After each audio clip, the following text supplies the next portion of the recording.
How do you create a great profile? Kung mga high school tayo, simple lang yan eh. Kung may dumaan, magugustuhan ko ba o hindi? How do you create a great profile? In a snap of a finger, in the next 5 to 10 seconds, they can decide if they will follow you or not.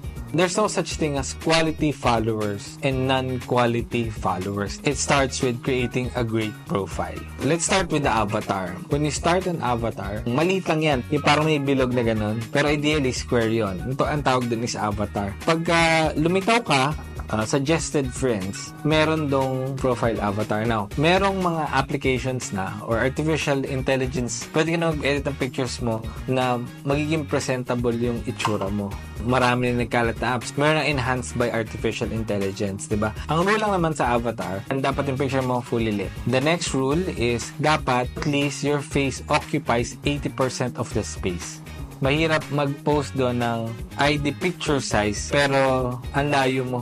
So pag presentable na yung profile picture mo or yung avatar mo, what they will do next or they will check your profile cover. So ano, pag kinlik mo yung avatar mo, pupunta ka dun sa Facebook profile page mo. So from there, makita nila profile cover mo. When they do that, they would want to be interested more about yourself. Your profile cover actually speaks more of who you are, di ba? So kung ang nandyan is yung family mo, ang unang perception agad ng taong tumingin sa'yo, this is a family man. Pag ang nandyan naman is, halimbawa, you're playing the drums, drummer to. So they can perceive ano ba yung mga pinagkakaabalahan mo sa buhay. So after they check your profile cover, they go to your posts. Kasi 'di ba nakalagay doon what's on your mind. Sila after taking a look at your profile cover, ano ba tumatakbo sa isip to? Ano ba yung mga pinapost niya? Ano ba yung mga hobbies niya? Ano ba yung mga ginagawa niya sa buhay niya? So dapat very careful tayo sa kung ano mga pinapost natin from our avatar, from our profile cover, and from our posts. Kasi diyan sila magde-decide if they will be interested una sa'yo, pangalawa kung ano man yung ino-offer mo na business or services. Ang dapat makita nila dyan,